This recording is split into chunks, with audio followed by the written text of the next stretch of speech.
Tonight on ZeGuild News, Patch Day, new talents, new stats, and new benchmarks.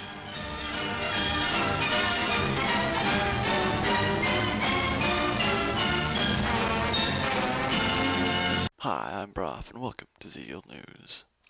Tonight we'd like to talk about the newest patch. Indeed, this week's Patch Day was anything but the norm. With downtime starting late Monday night and going until early Tuesday night, many changes were implemented. This week, 4.0.1 arrived, and with it came the new talents and stats we'll be using come Cataclysm. This is certainly not a new practice, however, as Blizzard has brought in changes to the world just before the launch of other expansions as well. These changes are often ushered in by some sort of minor old world change, foreshadowing the upcoming expansion. This time, it's the occasional earthquakes throughout the old world. Many of our guildies may have experienced these while scrambling to the auction house for new gems and glyphs. Many of you may also remember just before Wrath was released, when the newly unveiled Stormwind Harbor was being attacked by frostworms. This time, Blizzard has implemented a 31-point talent tree, in which users pick a specialization and are unable to spec into any other tree until they have invested at least 31 points in their chosen spec. Based on this change, the player also no longer gains talent points every level. They are given much less often to account for the far fewer talents available to the player. This also means that many talents that Blizzard has found to be unnecessary, such as talents that give raw chance to hit, have also been removed. Though, along with the restructuring of our talents, comes a change to many of our stats as well. Spirit has been changed to the main mana regen stat. No longer affecting health regen, it is entirely a caster stat now. In addition, MP5 is being taken away from gear.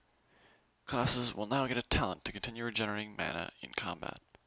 Armor Pen has been taken off of gear and gems, as is obvious by the QQ for many warriors and hunters. The gem was replaced by crit, forcing many people to regem their gear entirely, since 80% crit with no damage capacity behind it is rather disadvantageous. Another gem change comes with hit rating becoming a blue gem now, forcing many to rebuy it as it no longer fits their yellow socket bonus. There's been plenty of talk about tanks generating far less threat and having a more difficult time holding aggro. Perhaps this is due to a bit of adjustment period between getting the new specs and learning the way Blizzard intends tanks to be played. And hopefully the recent hotfixes will help with this. Though reports are scattered, it seems that many tanks are starting to get the hang of this new system. This should be made easier when some of the more sporadic damage bursts from certain classes are leveled out. Many classes have received nerfs with the most recent hotfix, and many nerfs are sure to come to keep things fair, both for other DPS and for the tanks attempting to hold aggro. Along with these changes to our stats comes a totally new stat to deal with: Mastery. Each spec of every class has been imbued with the equivalent of a new trinket effect. This, usually passive effect, changes how well you do what you do. Paladin tanks get an increased percentage to block, whereas Pally healers imbue their heals with a bubble effect, protecting the target for a certain percentage of the amount healed. The more mastery one attains, the higher these percentages go up. This makes Mastery a great stat to have depending on your spec. For many classes, Mastery becomes their second or third most important attribute to stack. The only downside, however, is the lack of Mastery on all Wrath gear. The stat won't appear on its own until Cataclysm. However, until then, players can use the new Reforging system to sacrifice a stat of their own for another, including Mastery. Reforging allows users to pick a secondary stat, which are things like crit rating, hit rating, or attack power, take 40% of that stat, and change it into another stat that does not already exist on the gear. Spirit is the only attribute that counts as a secondary stat, since NP5 no longer exists. This system means that for a nominal fee, players are now able to take haste rating and change into hit or crit rating if they deem it more helpful for them.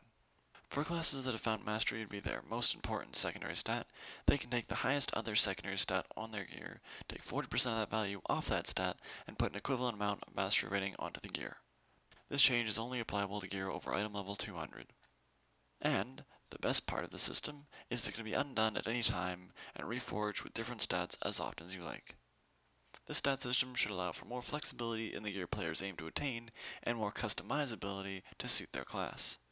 Along with all these new changes to stats and talents, obviously comes the inevitable rat race of benchmarks. Blizzard is currently in the process of attempting to render all classes balanced. If not entirely at 80, at least at 85.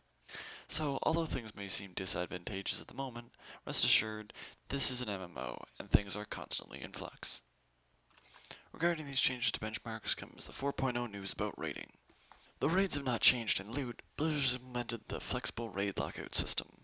This means that you may now only kill a boss in Icecrown Citadel or Ruby Sanctum once per week on each of your characters.